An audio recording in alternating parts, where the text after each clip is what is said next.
third-rate people, but someone who have no right to life. We have truly forgiven everything. We've never forgotten. And that's why we preserve memorials, that's why we continue to produce movies. We learn history. We haven't forgotten, but we have forgiven. Once again, we have extended the hand of friendship, of mutual cooperation, respect. We've shown how, by forgiving, you can propose normal, mutually beneficial, mutually respectful cooperation. We have proposed so many projects. We've basically, if you need historical resources, then let's cooperate and explore peacefully what we have so that it's mutually beneficial. So it doesn't lead to you losing your last beats of humanity. We've directly participated to ensure that these resources are supplied to them on mutually beneficial conditions, of course, but also to preserve your human nature. And what do we get? We get exactly what we're seeing right now. But the most terrifying thing is what Germany got out of it. Full amnesia of their own mistakes, of their own wrongdoings. They've neglected to remember of their own modern history as the unification of its country, which wasn't divided, not as a result of someone else's actions, but of their own crimes. They've fully forgotten who played the role of unificator of Germany, that it was our country and our people who was unable to forgive, but still forgave, and then contributed to the unification of Germany. They've managed to betray that, to betray themselves. So when you ask who should do and what, yes, today from official Berlin we hear calls to destroy our statehood, our country, our people as a whole and separately, and all these calls have turned into a mania of those who are in power in Germany. They're trying to erase anything connected to our country, informational, cultural, digital space. German arms are used to fire at Russian territory, at Russian people, at the same people that they're forever indebted to, especially for the fact how many people simply weren't born because of their actions. They're now discussing the launch in Ukraine of the long-range winged rockets, Taurus, use of which requires the participations of specialists, so the direct participation of German specialists, and it's not just undercover participations. Do German civilians understand that when they vote for German politics, what their leadership is pushing them towards? Do they understand that? Supposedly they've spoken against the destruction of any relations with Russia, especially against militarizing against our country. But what next? Then they will say that they were once again lied to. They weren't lied to. 90 years ago, they've already been offered the so-called democratic choice, but which turned out to be a catastrophe. And it wasn't an imminent catastrophe, it was a historical scale of catastrophe.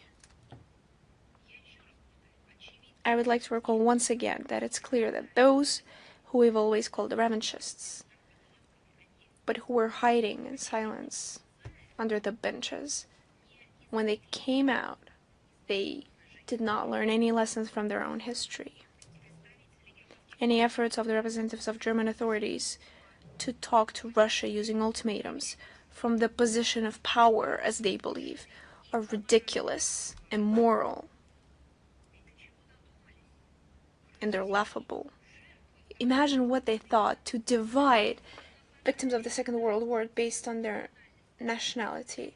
Did they attack us based on nationality? Those who deserve to live, those who are meant to be slaves, or those who are meant to be killed immediately?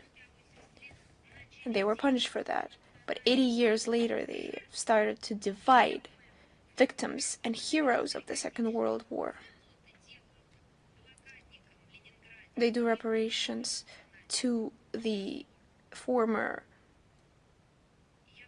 people who were in the blockade of Leningrad, but still based on their nationality.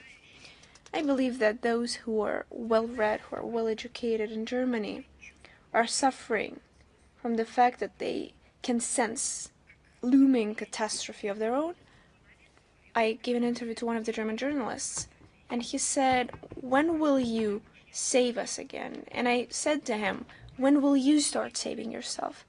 So if you want to ask questions on the fixing of relationship with Germany, you should ask them that questions.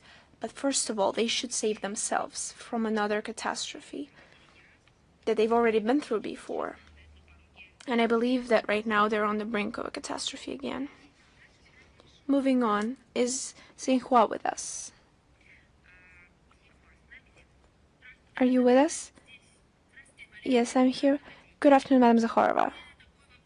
I have a following question. During the meeting with the Russian Federation, the chairmanship of the Chinese Republic has understated that China and Russia should unite the countries of the global south, promote international order in a more just and rational direction. How does Russian side see the current role of the global south and the system of international relations? What plans does Russia have for the joint promotion of participation of global south countries in bettering the global government? I would like to recall that in the Russian concept of foreign policy, there is a goal of concentrating the efforts on those geographical areas where there are clear perspectives when it comes to expanding mutually beneficial international cooperation. First of all, those are our closest neighbors, other Asian countries, Africa, Latin America, and of course, states of the global south and east. A lot of them are gaining more power in global affairs, are gaining in their independent policy based on their national interest. And they assess Russia's action in the international arena through the prism of restoring historical justice. They recognize our input in fighting neo-colonialism towards forming a more balanced world order. We try to build our bilateral relations through lines of CIS, through SCO, ASEAN. We cooperate in BRICS. We've hosted 2 summits, Russia, Africa. You see how actively we cooperate with all of them, and we form infrastructure that is not prone to the pressure of unfriendly states. When it comes to China, I believe that every day we answer such questions at the highest level and at the level of the heads of government and governmental structures during our briefings. But if we talk about this context that you've just mentioned, and we see each other as priority partners on the international arena, approaches of Moscow and Beijing, due to the key issues of international world order and key international issues, are either close or the same. Russian-Chinese ties are the main stabilizing factor in international affairs against the backdrop of unilateral measures in international relations. We continue to a restoration of fair multipolar world order based on the South states of global South in order to expand the equal, indivisible security in Eurasia. Russia and China have resulted in great cooperation in the Shanghai Organization of Cooperation we also strengthen our cooperation with the global South and East states in the UN and G20. And of course, one of them is BRICS. And we try to enhance the role of multipolar states. But it's necessary to understand here that BRICS has never positioned itself against other multilateral formats. This organization was not drawn up in order to replace any existing international institutions. On the contrary, BRICS countries advocate for the strengthening of the central role of UN when it comes to following its charter and the international norms. Thank you. Thank you very much. Is the Chinese Media Corporation with us? Yes, good afternoon. We have two questions. On July 14th, Donald Trump stated that if Russia and Ukraine will not come to a peaceful agreement within 50 days, the U.S. will come 100% tax on Russian goods. At the same time, Washington is ready to supply Ukraine the most modern arms. Do you believe that these actions contradict his words about the peaceful resolution of the conflict? What do you believe are the reasons for these steps? I'd like to draw your attention to the words of the Minister of Foreign Affairs of the Russian Federation, Sergei Lavrov. And thirdly, I would like to state that if you know, for many days we have now seen comments from Washington, from the White House, from the State Department. Should we use every day to position what they've said against their previous tweets or previous statements, written or oral ones? Perhaps then we will have no time for work. We will simply compare their words. I believe this is counterproductive and useless to measure with a ruler how far they stray from their own position, from their line of work, and their inner American statements, even on international issues. I believe this is impossible. They have so many statements. Sometimes one may contradict the other. It's simply useless to analyze them. We better analyze and better word our own position. And I believe that position has been clearly phrased. When it comes to Ukraine, we have our aspirations, we have our goals. And we have also always followed the diplomatic line of work. We have strived to use it. If there are new actions of the Westerners, we will respond accordingly. We have always said that we're prepared for that. Back in 2022, now in 2025, of course, something is now still out in the open. They said that they need stable, secure peace.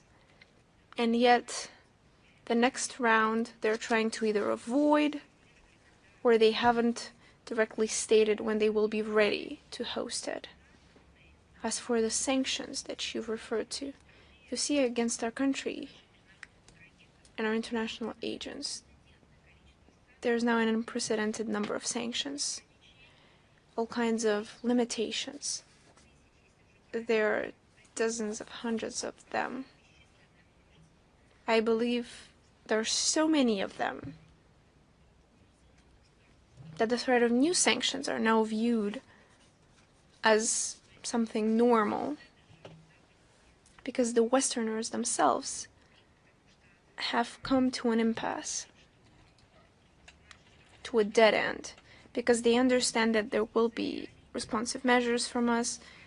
We will operate based on the situation at hand.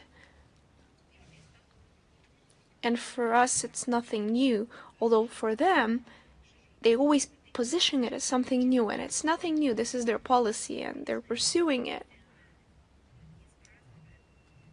And of course, no one is fully ruling out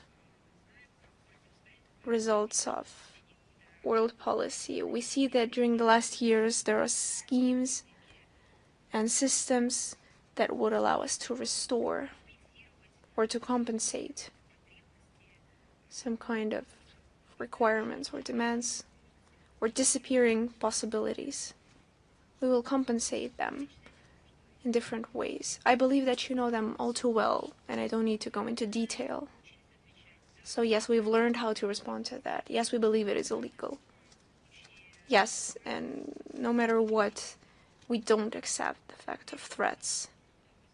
I don't think I've said anything groundbreaking. I've simply repeated what we've already informed you about. And the second question, the meeting of the Ministry of Foreign Affairs of SCO took place in China, during which they spoke about the general preparation for the summit in Shenzhen, and mentioned the declaration of the Union in Shenzhen. The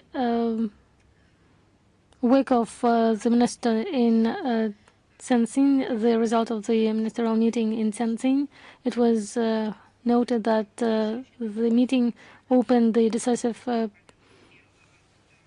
steps for the opening, has prepared for the opening of the summit. The meeting of the president of China with the heads of the ministries of foreign affairs of other countries was the most important event. We stated the priorities, and within the presidency of China, about 100 events have been held. In his response, Minister of Foreign Affairs of the Russian Federation reiterated the line of actions on general content of the meeting of the heads of the Union of the Heads of States. The agreement will be continued on the line of national coordinators and specialized institutions. Once again, I would like to highlight that the information presented with the comment of the Minister of Foreign Affairs, Sergei Lavrov, is published on the website. We'll provide all the necessary links from the briefing, and we are convinced that the results of the event in Shenzhen, we analyze the possibility that it will foster strengthening of the SCO as a system of indivisible security in the region to create a more fair world order.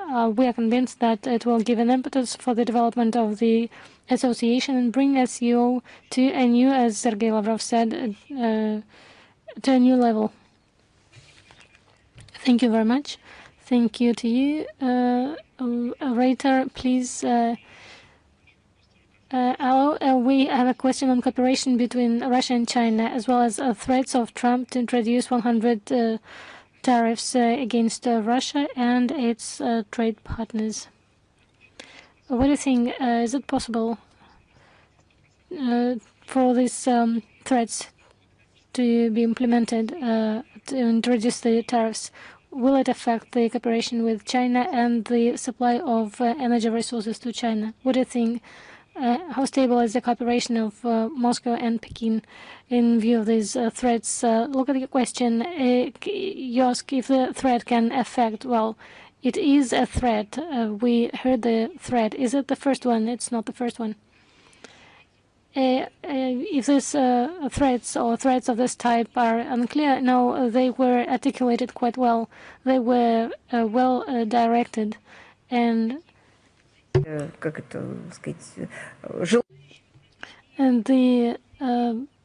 threats had their desired effect. And what did they lead to? To nothing. If you are asking about the implementation of these threats, then to comment the events that haven't happened have no sense. The logic of development of the Russia-China relations during the last 10 years has been repeated on multiple occasions that either Moscow and Beijing consciously made a choice of strategic cooperation for on a long-term basis. If they knew about the threats, Moscow and Beijing, of course they did, and they heard about these threats. They read about these threats as well, but they did their choice, what they consider the most appropriate in these circumstances. More than that, we are adhering to this vector because it's helping to the development of general development of the both states. We have mutual beneficial relations, and it is also good for the countries of the global south, or the global and east of the global majority. Collective immunity is shaping actively, I would call it this way, an immunity to different types of threats from our enemies. Also in the political discourse, in the political speeches, Moscow and Beijing, Russia and China created a response to the threats. If you are speaking about oral threats, well, oral response have been given already, shoulder to shoulder. This is how we act in response to these threats. We have a special term for this. We coined a special term. We have to react to the external threats, take decisions, well-balanced decisions, and rely on the ideas of our sovereignty to develop culture, art, and other areas. Trump can speak to himself and response. He can give a response that he considers necessary. The position taken by the leaders after the visit of Xi Jinping to Russia, he expressed support which countries to not interfere the development of partnership of both countries. And this answer was already formulated in the document that we published on the relations between the two countries. Avoid any possibility of interference in the internal affairs. Sergei Lavrov visited China and met with Xi Jinping, and it confirmed the closeness of the relations between Russia and China on the international arena, and readiness to use internal force of China and Russia, not only for the interests of our country, but also for the good of the entire humanity. Lenta.ru, are you with us? Yes, hello, Maria Vladimirovna, Lina Bilavarova, Lenta.ru. You have partially replied to our question, but we would like to focus on the following thing. The report for the baptism of Russia on the 15th of July. Zelensky said that this holiday is, I'm citing, a bridge that has 3 pillars, Ukrainians, where they exist now and they will be. What does Russia say on these words? You know, the pillars of this bridge, Zelensky broke them down. He killed and he's continuing to kill his own people. The comparison that he gave is clear, because we can clearly see who hit this fair bridge with these pillars. It was Zelensky himself and his regime, with the support of the Western countries and their allies. This is what I can say about this matter. Thank you very much. Thanks, Newsroom. Maria Vladimirovna, hello. News.ru, Mikhail Rosen. We have 2 questions, if you allow. Zelensky signed a law to suspend the Ottawa Convention for Ukraine on the human minds. What do you think about that? We already commented on that. I will just give you the links. We dwelled on this quite in detail. It was a decision, and this decision was taken. I already gave a comment. And partially, you touched upon the next issue. The head of the ministry, Sergei Lavrov, said that Moscow proposed a 3rd round of Ukraine, but there was no reaction. if there were any signals from the side of Kiev, and if the Ministry of Foreign Affairs of Russia is expecting anything. I haven't heard anything about the signals. Russia is ready to go to Turkey for the next round of negotiations, and we hope that Kiev will act in the spirit of the agreements reached, and the negotiation process will continue. Thank you very much. Shall we go on? Baltic News.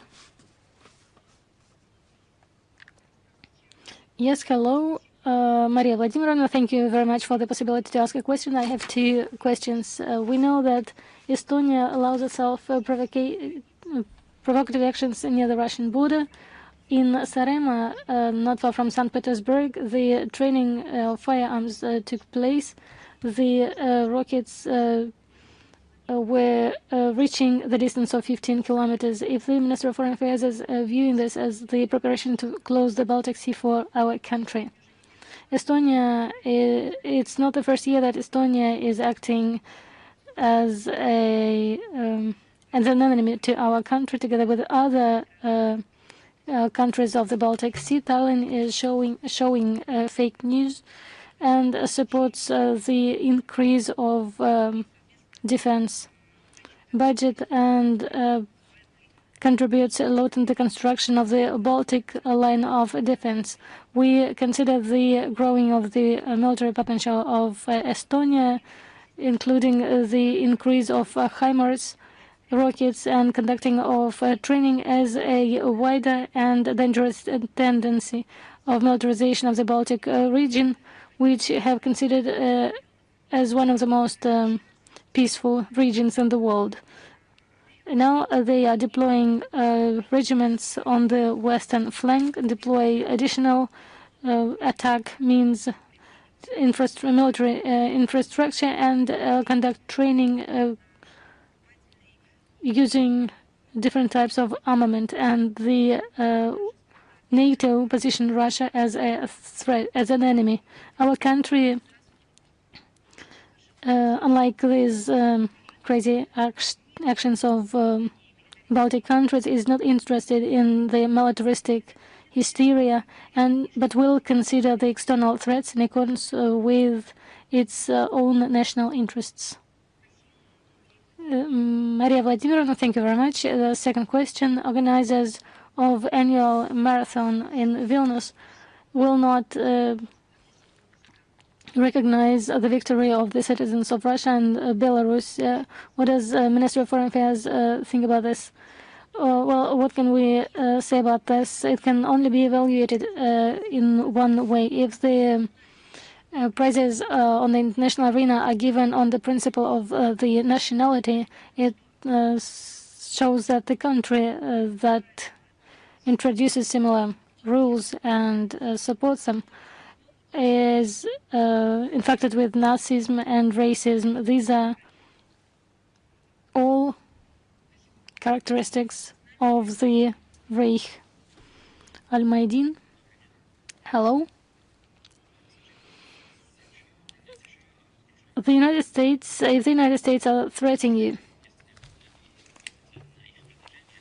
and what about the proposal of disarmament of the Lebanon group of Hezbollah? The Lebanon will belong to Syria. What does Russia think about this? Our position stays the same. We support the sovereignty and territorial integrity of Lebanon. I'm sorry. We support the sovereignty and territorial integrity of Lebanon. As for the plans of the Americans, I think we should ask them.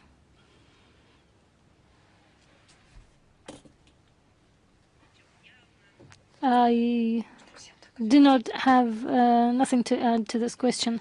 Shall we continue? Big Asia, are you with us? Hello, Maria Vladimirovna. Hello, dear colleagues. Ina Fernandez, Big Asia channel. We have two questions. First, have been covered by you about the sanctions. We see how the Ministry of Foreign Affairs comments on and reacts on the sanctions, secondary sanctions from Donald Trump, and we can see it in the context of the activity of the Minister of Foreign Affairs of Russia, Sergei Lavrov, who conducted negotiations with the president of China, Xi Jinping, and Abbas Araghchi. Can we come to the conclusion by the result of these negotiations that our ties with key partners allows Russia to synchronize its position in the Asia-Pacific region and elaborate general approaches to the regime of the United States, including on the issue of the purchasing of the energy resources? You have such a question that I just want to reply with yes. You formulated everything. I would like even to say that you took this words from the declaration of BRICS or SCO. Really, our efforts with our partners, with our allies, our collective efforts within the formats as SCO, BRICS, they are directed to strengthen the ties, economic ties, between the participants, and do this not only for our own benefit, but to counteract the disbalancing of global economic ties, to respond to the illegal sanctions that hit global economy, global development and logistics, and the security. As for the waves, as you call it, the declarations from Washington, different declarations have been made in Washington in recent months.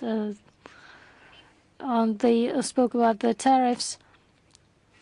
They spoke about some personal items. And I say that, as the President Trump said, that everybody is speaking about the United States and they like it. Now everybody is speaking about the United States, and that's great. That it's what the current President of the United States said. They speak about it out loud. A lot have been said about Russia and China. Our contacts with China are my trade partner. As you know, we are speaking about the increasing bilateral cooperation in the context of strengthening sanction regime from the West. We are analyzing the situation in economy to minimize the results for the economic activity. We can be sure that the line for further strengthening of relations, of general relations and strategic cooperation with the Chinese People's Republic won't have any changes, and the agreements reached between Moscow and Beijing will be implemented in full, despite all the difficulties introduced by those who like the games in illegal sanctions. What else? To respond to your second part, the second part of your questions, despite the contacts conducted between Minister Lavrov and his partners, Lavrov participated in Malaysia, ASEAN, SCO in China, ministerial meetings, and as we see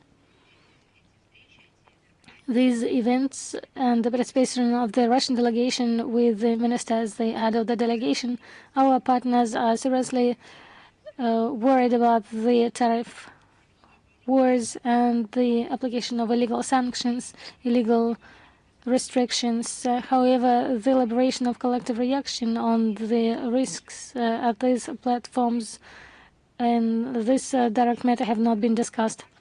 It is important that the absolute majority of the countries of Asia have not joined the legal restrictions against Russia. At the same time, they understand that the similar steps hit global economy, finances, logistics, and so on,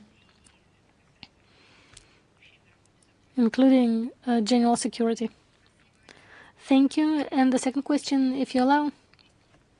We closely follow the events in Kyrgyzia. There, a month ago, the head of the National Trade and Industry Chamber, Sariev, required special status for Kyrgyz in Russia.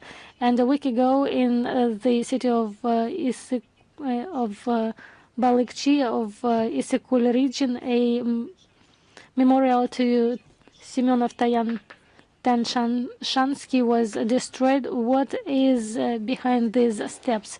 As for the speech, I do not even want to comment on that. As for the memorial, we specified this issue, and here we are talking about the monument to Semyonov-Tianshansky that is being dismantled. The demolition is this. Demolition has to do with the restoration of the space and the reconstruction of the area. After the reconstruction, the monument will be installed in a different part of the city. Our embassy is following closely the situation and maintains contact with the Russian embassy. Thank you. Is the magazine Compatriots together with us? Yes, we're always here. Good afternoon. Madam Zakharova, we have an idea and we would like to get your opinion on it. Moscow School number 1539. There's quite an interesting museum dedicated to the heroic Moscow militia. School kids, as well as the kids and grandchildren of the militia fighters, are conducting search operations. Almost all the militia fighters died protecting Moscow. Not all of them have been identified. And search operators, year from year, are conducting their work, trying to establish fates of most people. A museum is gathering more and more exhibit pieces. There are many of these pieces. And then there is a fighting hat with many holes, a German one. Perhaps against the backdrop of the growing militarist intonation from Germany, we could send it to them as a reminder of what this could lead to if they once again try to repeat the past. Exactly what do you want to send to them? This hat of the militias, this... You think they don't have them? It's not about the helmet. It's not about the helmet having holes. It's about the holes in their own heads. So it's not a helmet that should serve as a reminder. There should be something else to help them preserve sane minds from foreign interventions.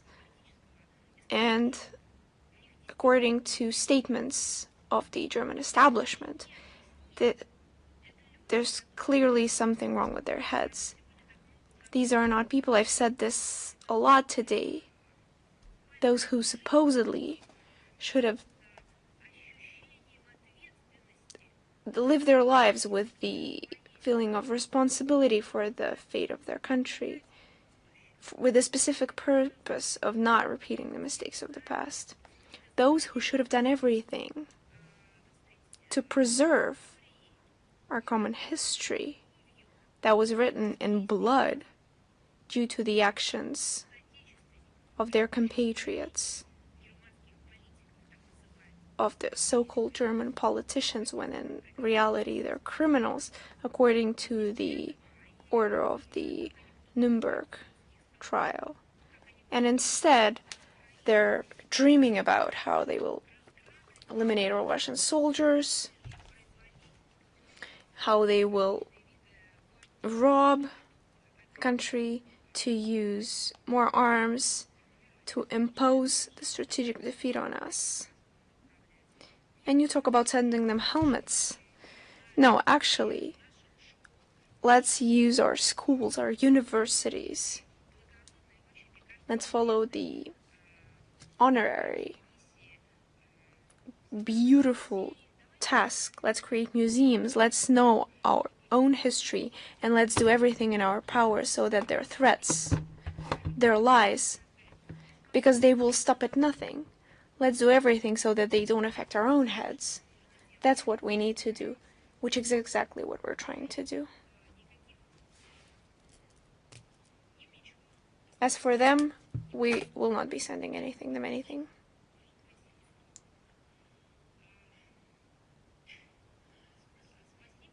Thank you. I would just like to say that